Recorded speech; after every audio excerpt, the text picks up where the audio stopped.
पौधों में गैसों का आदान प्रदान मुख्यतः किसके द्वारा होता है? तो हमारा ये रंध्रों के द्वारा होता है। देखिए तो रंध्र जो है हमारे पत्तियों की सतहों पर जो छोटे छोटे सूक्ष्म छिद्र होते हैं उसको हम रंध्र बोलते हैं, जो गैसों का क्या करते हैं आदान प्रदान, जो CO2 को अंदर और O2 को बाहर जाने की अनुमति देते हैं या जाने देते हैं। एक है हमारा वाष्पोत्सर्जन, जो रंध्रों की हेल्प से सहायक होता है, जो जलवाष्प भी निकालते हैं, उनको रंध्र बोलते हैं। मुख्य स्थान कहाँ पर होता है? तो इनका पत्तियों में मुख्य स्थान होता है। तो सही आंसर हुआ हमारा रंध्र। ठीक है, आने वाले कुछ ही दिनों में हम अपनी एक मैराथन करेंगे, जो स्पेशल किसकी होगी? जो स्पेशल स्पेशल हमारी EVS की होगी। आगे अगर हम बात करें तो निम्नलिखित में से कौन सा क्या है हमारा जैविक घटक है? तो जो जीवित होते हैं उसको जैविक घटक बोलते हैं। जैसे हमारे पौधे, इसमें जान होती है। मिट्टी, वायु, जल, ये सब हमारे निर्जीव होते हैं, मतलब अजैविक घटक हैं। तो इसका सही आंसर हुआ हमारा 3। ठीक, चलिए आइए बात कर लेते हैं थोड़ा सा इस पे। तो जैविक घटक और अजैविक घटक, मतलब बायोटिक और एबायोटिक जीवित वस्तुएं जैविक घटक कहलाती हैं, जैसे प्लांट और एनिमल्स। ठीक है, और निर्जीव वस्तुएं जैसे जल, वायु और मिट्टी, ये हमारी जैसे वाटर हो गया और एयर हो गया, ये सब हमारी अजैविक घटक होते हैं। प्लांट की बात करें तो पौधा एक जैविक घटक है। पारिस्थितिक तंत्र की बात करें तो जैविक घटक और अजैविक घटक को मिलाकर क्या बनता है? हमारा पारिस्थितिकी तंत्र बनता है। ठीक है, उदाहरण जैविक घटक क्या है? हमारा पौधा हो जाएगा। ठीक है, सही आंसर हमारा प्लांट हो जाएगा। चलिए देखते हैं आगे हम बात करें तो खाद्य श्रृंखला में क्या है? खाद्य श्रृंखला में हरे पौधे को क्या कहा जाता है? तो हरे पौधों को क्या कहा जाता है? उपभोक्ता, अपघटक, उत्पादक या परजीवी। तो ये जो हमारे होते हैं हरे पौधे, वो होते हैं हमारे उत्पादक, मतलब जो अपना भोजन स्वयं बनाते हैं उसको उत्पादक बोलते हैं। चलिए आगे, तो देखिए सही है, जो आंसर होगा हमारा वो प्रोड्यूसर मतलब उत्पादक होगा। ठीक, उत्पादक की बात करें हम, जो अपना भोजन क्या करते हैं? स्वयं बनाते हैं, जैसे ग्रीन प्लांट्स हो गए। पर इसमें क्या है? प्रकाश संश्लेषण, सूर्य के प्रकाश से क्या बनता है? भोजन बनता है। ठीक है, ऊर्जा का स्रोत क्या है? खाद्य श्रृंखला में शुरुआती पौधे जो उत्पादक होते हैं उससे ही शुरू होती है। और किसके कारण? तो जो प्रकाश संश्लेषण की क्रिया होती है वो किसके? क्लोरोफिल में भोजन निर्माण में सहायक करता है हरा वर्णक। ठीक है, चलिए आगे देखते हैं। आगे हम बात करें तो निम्नलिखित में से कौन सा अपघटक है? बढ़िया क्वेश्चन है, कौन सा अपघटक है? तो घास, हिरण, कवक, बाघ, तो ये हमारा कवक हो जाएगा। अपघटक उनको बोलते हैं जो हमारे सफाई कर्ता कहलाते हैं। ठीक है, चलिए आगे देखते हैं उदाहरण सहित। तो आंसर हो जाएगा हमारा इसमें कवक, मतलब फंगी हो जाएगा। ठीक है, तो अपघटक क्या है? मृत जैविक पदार्थों को सरलता से मतलब मृत जैव पदार्थों को सरल पदार्थों में बदलते हैं जो, ठीक, उसका सफाई कर्ता कहलाते हैं। जैसे फंगी हो गया और बैक्टीरिया हो गया, ये हमारे अपघटक कहलाते हैं। बात करें हम कवक की, फंगी की, तो महत्वपूर्ण अपघटकों का तो महत्वपूर्ण अपघटक का उदाहरण है कवक या मतलब मशरूम। ठीक, पोषक चक्र, पोषक तत्वों को पर्यावरण में वापस पहुंचाते हैं। कौन? हमारे मतलब जो अपघटक होते हैं किसका कार्य करते हैं? पोषक चक्र का, न्यूट्रिएंट साइकिल का, मृत पदार्थ। ठीक है, डेड मैटर।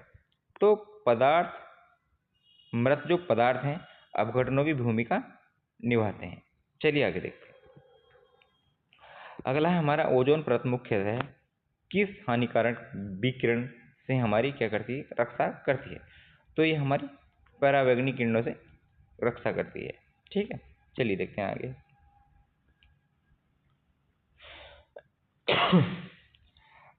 तो जो क्या है हमारा ओजोन परत, ये वायुमंडल में सुरक्षात्मक परत मानी जाती है और इसका जो सिंबल होता है हमारा वो O3 होता है। ठीक, रक्षा किससे करती है? तो हाँ, ये हानिकारक परावैंगनी किरणों को रोकने में सहायता करती है, जिसको हम अल्ट्रावायलेट रेज कहते हैं।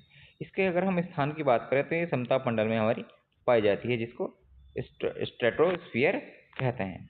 इम्पोर्टेंट देखिए, तो जीव जगत को अल्ट्रावायोलेट किरणों से सुरक्षा देती है हमारी कौन सी, ओजोन लेयर। ठीक, तो इसका आंसर था हमारा अल्ट्रावायोलेट रेज या पराबैंगनी किरणें। चलिए देखते हैं आगे। अगर हम बात करें वर्षा जल को एकत्रित करके उपयोग करने की प्रक्रिया को क्या कहते हैं, तो बताइए। जल अपर्दन नहीं, जल प्रदूषण नहीं, जल वाष्प संचयन नहीं, तो हो जाएगा हमारा वाष्प उत्सर्जन। ठीक है, चलिए देखिए, वर्षा जल संचयन, वर्षा के जल को एकत्र करना वर्षा जल संचयन है।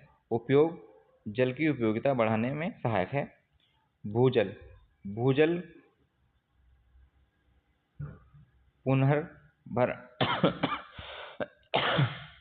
पुनः भरण में मदद करता है, मतलब रिचार्ज करने में। छत या खुले क्षेत्र में का वर्षा जल होता है। रेन वाटर हार्वेस्टिंग भी इसको क्या है बोलते हैं, वर्षा जल संग्रहण। ठीक, चलिए आगे। पृथ्वी पर मीठे जल का एक प्रमुख स्रोत कौन सा है, बताइए।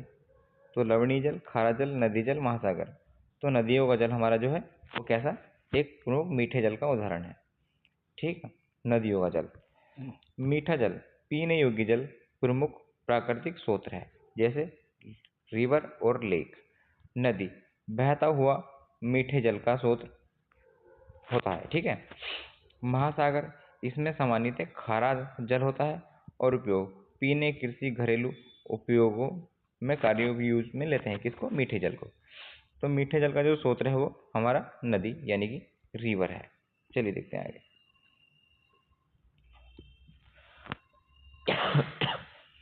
निम्नलिखित में कौन सा जैव ईंधन का उदाहरण है, तो जैव ईंधन का उदाहरण कौन सा उदाहरण है हमारा, तो ये हमारा बायोगैस। ठीक है, चलिए देखते हैं आगे। जैविक पदार्थों से प्राप्त ईंधन को जैव ईंधन कहते हैं, बायोगैस बोलते हैं जिसको। ठीक है, मतलब बायोगैस क्या है, तो गोबर और जैविक अपशिष्ट से बनाई जा सकती है हमारी कौन सी, बायोगैस। ठीक है, मुख्य रूप से बायोगैस मीथेन प्रमुख होती है। ठीक है, मतलब CH4 होता है। नवीनीकरण, रिन्यूएबल, जैव अपशिष्ट से पुनः उत्पादन संभव है। ठीक है, मतलब ये अनवीनीकरण नहीं है। तो सही आंसर हुआ हमारा बायोगैस। आगे देखिए।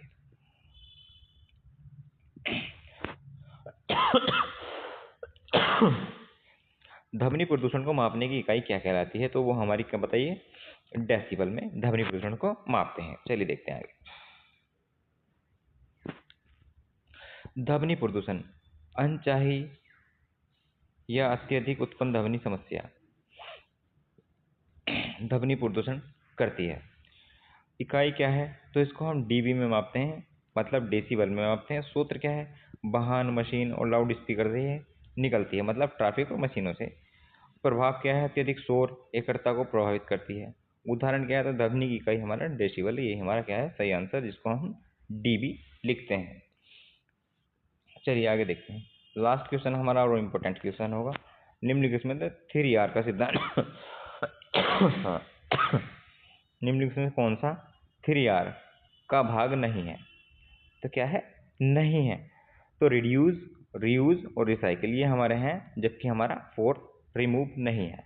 ठीक है, तो फोर्थ आंसर हमारा इसका सही होगा। चलिए देखते हैं आगे।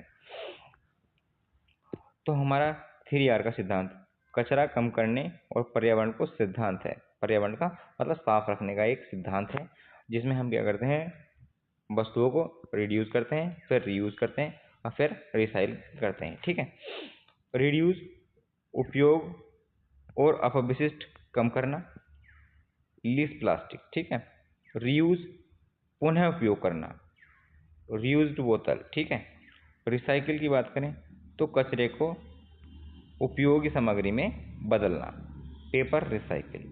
तो हमारा जो 3R में नहीं हुआ वो है रिमूव। ठीक है, तो सही आंसर हमारा रिमूव होगा। वीडियो अच्छी लगे तो वीडियो को लाइक करें। ठीक है, और कमेंट करें और सब्सक्राइब करना ना भूलें। और आगे ही हम अपने कुछ मैराथन्स लेके आएंगे और ये हमारी क्या होंगी, खाली ओनली ईवीएस, स्पेशल पर्यावरण के लिए। ठीक है, थैंक्स फॉर वॉचिंग।